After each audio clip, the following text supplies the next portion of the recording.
Movie brand.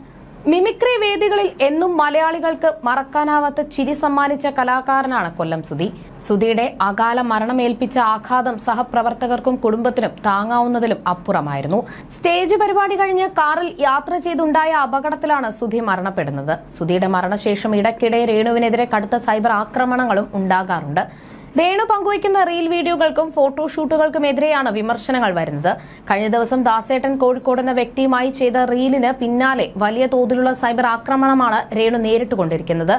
ഇപ്പോഴിതാ താൻ ആൽബങ്ങളിലും മറ്റ് അഭിനയിക്കുന്നത് കുടുംബത്തോട് പറഞ്ഞതിന് ശേഷമാണെന്ന് പറയുകയാണ് രേണു.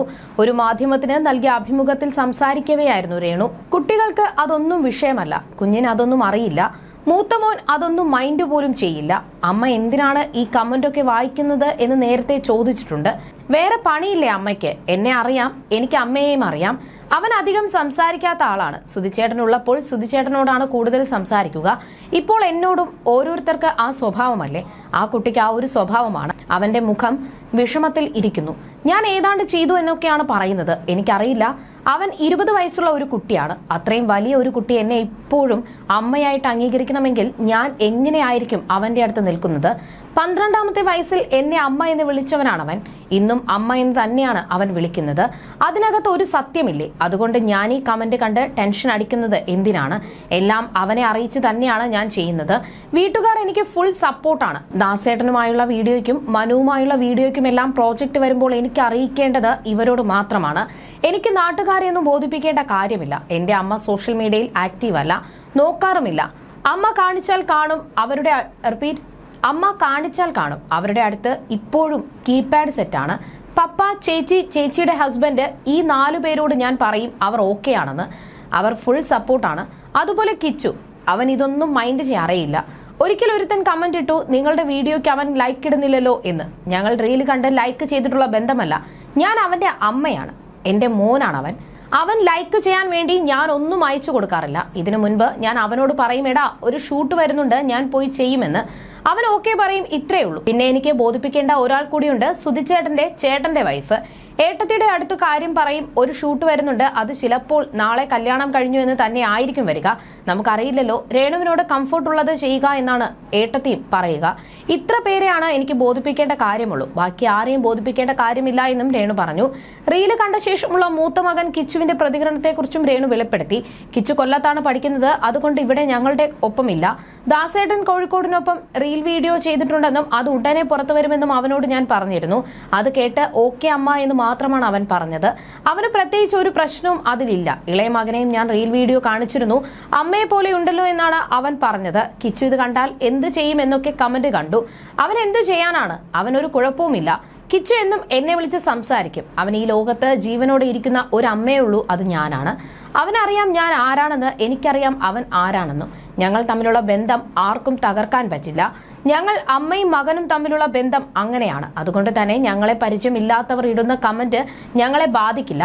മക്കൾ വീഡിയോ കണ്ടാൽ എന്ത് ചെയ്യാനാണ്? അവരെ കാണും, നല്ലതാണേൽ നല്ലതാണെന്ന് പറയും. കോൺട്രവേഴ്സി അവൻ മൈൻഡ് പോലും ചെയ്യാറില്ലെന്നും രേണു പറഞ്ഞു. എന്ത് ചെയ്താലും വിധവയെന്ന് പറഞ്ഞ് വിമർശിക്കുകയും കുറ്റം പറയുകയും ചെയ്യുന്നത് സഹിക്കാവുന്നതിലും അപ്പുറമാണെന്ന് രേണു പറയുന്നു. ഇത് അവസാനിപ്പിക്കാനുള്ള വഴി ഒന്നെങ്കിൽ തന്റെ ജീവിതം അവസാനിപ്പിക്കുക, അല്ലെങ്കിൽ മറ്റൊരു വിവാഹം കഴിക്കുക എന്നതാണ്. താനൊരു തെറ്റും ചെയ്തിട്ടില്ല എന്നിട്ടും തന്നെ കുറ്റം പറയുകയാണ്. ഒന്നിനും ഞാനില്ല, എന്ത് തെറ്റാണ് ചെയ്യുന്നത് എന്ന് എനിക്കറിയില്ല. ഞാൻ വിധവയാണെന്ന് പറഞ്ഞ് എനിക്കൊന്നും ചെയ്യാൻ പറ്റില്ലേ? എല്ലാം കുറ്റമാണ്. കേട്ട് മടുത്തു. ഒന്നെങ്കിൽ ജീവിതം അവസാനിപ്പിക്കും, അല്ലെങ്കിൽ ആരെങ്കിലും കെട്ടി ജീവിക്കും. എനിക്ക് മടുത്തു ഇങ്ങനെ കേൾക്കാൻ. എന്തേലും തെറ്റ് ചെയ്തിട്ടാണേലും കുഴപ്പമില്ല, വിധവ എന്ന് പറഞ്ഞ് ഇങ്ങനെ കുത്തുന്നു. ഞാൻ എന്ത് ചെയ്താലും പറഞ്ഞാലും കുറ്റം. ഞാൻ ജീവിതം അവസാനിപ്പിച്ചാലും ഇനി കെട്ടിയാലും എല്ലാം ഈ പഴി പറയുന്നവർ തന്നെ കാരണം. ശരിക്കും മടുത്തിട്ട് തന്നെയാണ് സ്റ്റോറി ഇട്ടത്, അല്ലാതെ വേറെ കെട്ടാൻ മറ്റാരുടെയും സമ്മതം വേണ്ട.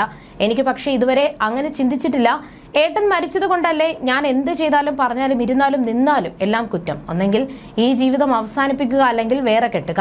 മക്കളുടെ സമ്മതത്തോടെ. അപ്പോൾ പിന്നെ ഈ പേരങ്ങ് തീർന്നു കിട്ടുമല്ലോ. അല്ലാതെ എന്ത് വഴിയാ വിധവയെന്നത് മാറാൻ എന്നാണ് മുൻപ് ചോദിച്ചത്. 5 വർഷത്തെ ദാമ്പത്യമായിരുന്നു ഞാനും സുധിച്ചേട്ടനും തമ്മിൽ. പണ്ട് സുധിച്ചേട്ടൻ അനുഭവിച്ച കഷ്ടപ്പാടുകൾ ഞാൻ അറിയുന്നത് സ്റ്റാർ മാജിക്കിൽ അദ്ദേഹം പങ്കുവച്ചപ്പോൾ മാത്രമാണ്. കാരണം ഞാൻ വിഷമിക്കുമെന്ന് ഓർത്ത് ഒന്നും പറയാറില്ലായിരുന്നു. സുധിച്ചേട്ടന്റെ ആണ്ടിന് കുറച്ചുപേരെ മാത്രമേ വിളിച്ചിരുന്നുള്ളൂ.